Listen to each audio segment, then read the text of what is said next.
अमृत प्राप्ति के लिए समुद्र मंथन किया गया।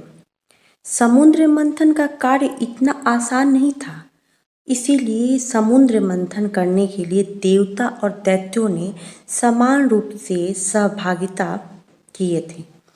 जब अमृत का कलश निकलता है तो सब एक साथ बैठ जाते हैं कतारबद्ध अमृत पीने के लिए। तो जैसे ही अमृत पिलाया जाता है तो दैत्य जो है आगे आने लगते हैं। तो देवताओं को लगा अरे ये तो अमृत पी लेंगे तो ये अमर हो जाएंगे। तो उन्होंने क्या किया, उन्होंने भगवान से, विष्णु से कहा कि आप कुछ करते क्यों नहीं, ये दैत्य लोग अमृत पी के अमर हो जाएंगे तो हमारा क्या होगा। भगवान बोले कि रुको मैं कुछ करता हूँ। भगवान ने क्या किया, भगवान ने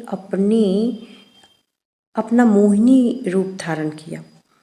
मोहिनी रूप में भगवान इतनी सुंदर लग रहे थे। मोहिनी मतलब मोहिनी का अर्थ वो सबको मोहित, जो सबको मोहित कर ले, ठीक है। मोहिनी के अवतार में भगवान ने अपने हाथ में कलश ले लिया और वो अमृत पिलाने लगे। तो वो क्या करते थे, वो देवताओं को अमृत पिलाने लगे और दैत्य तो ऐसे ही देख के मोहित हो जा रहे थे, भगवान इतने सुंदर लग रहे थे मोहिनी अवतार में।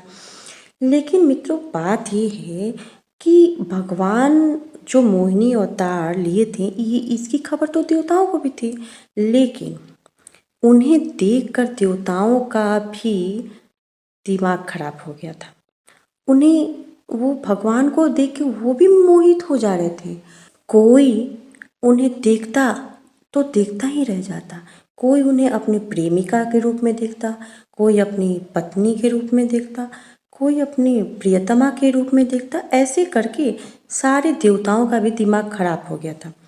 भगवान इशारा कर रहे हैं कि भगवान इशारे में बता रहे कि मैं हूँ, लेकिन किसी को समझ में, यहाँ तक कि शिवजी भी भगवान की मोहिनी रूप को देख के मोहित हो गए थे। लेकिन भगवान परेशान थे उनकी इन आदतों को देखकर, पर वो करते भी क्या। अभी तो टाइम ऐसा था कि उन्हें दैत्यों को अमृत नहीं देना था, अमृत देने से रोकना था। तो भगवान अपना कार्य कर रहे थे। लेकिन उस बीच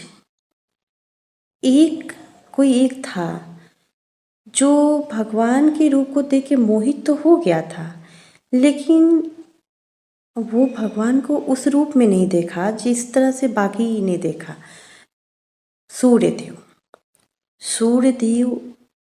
जो थे वो भगवान के रूप को देख के इतने मोहित हो गए और वो उनके मन में बस ये भाव आया कि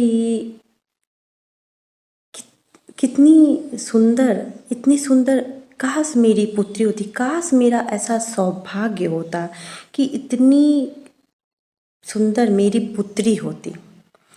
मतलब अर्थ ये है कि सूर्यदेव ने भगवान के इतनी सुंदर रूप को देख के भी उनके मन में पुत्री का भाव आया।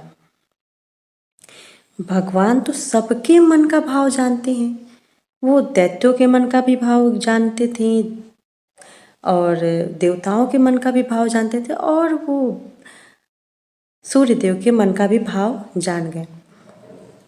बाद में क्या होता है, अंत में जब अमृत पिलाने का कार्य संपन्न होता है तो भगवान सूर्यदेव से कहते हैं कि मैं आपसे बहुत प्रसन्न हूँ। सारे देवताओं ने और दैत्यों ने मुझे काम दृष्टि से देखा, लेकिन एक आपने ही मुझे स्नेह की दृष्टि से देखा, ममता की दृष्टि से देखा। आपका प्रेम मेरे लिए सर्वोत्तम है। सबने मुझे भूख दृष्टि से देखा, पर आपकी दृष्टि, आपका प्रेम सर्वोत्तम था। मैं आपसे प्रसन्न हुआ।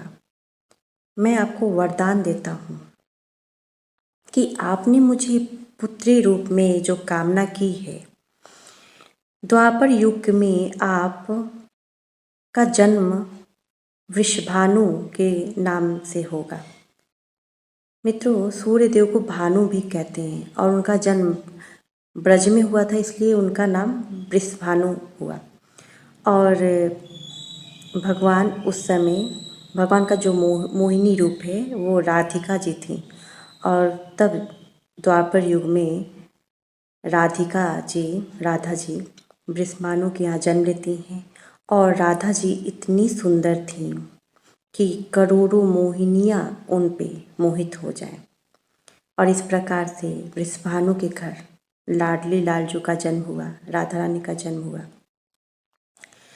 तो इससे, इस कहानी से, इस कथा से बहुत ही सुंदर शिक्षा मिलती है। मित्रों, दुनिया बहुत छोटी है, बहुत बड़ी तो नहीं है, बहुत छोटी है। इस दुनिया में लोग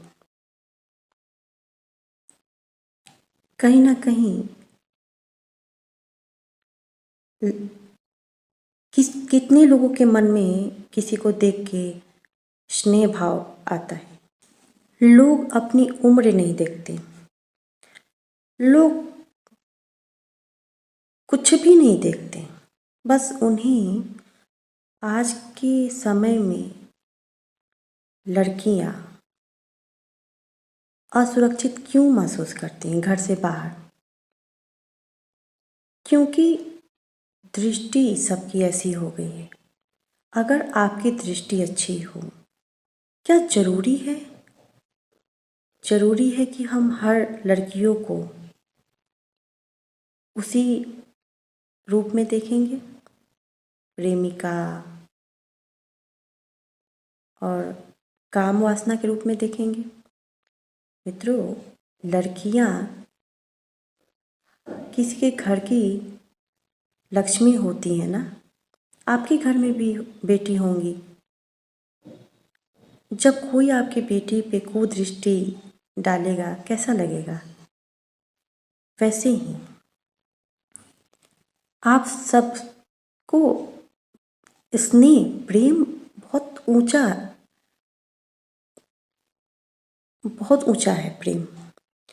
प्रेम किसी को देख के होना, स्नेह किसी को देख के होना, ये अच्छी बात है। लेकिन भावना कैसी है आपकी? देखिए, लड़कियां सुरक्षित महसूस करती हैं जब उन्हें लगता है कि कोई उसे बेटी की दृष्टि से देख रहा है, कोई उसे बहन की दृष्टि से देख रहा है, कोई उसे स्नेह की दृष्टि से देख रहा है। आप भी अपनी दृष्टि बदल लीजिए ना। लड़कियां सुरक्षित महसूस करेंगी, हर घर की बेटियां सुरक्षित हो जाएंगी। राधे राधे, जय श्री कृष्णा।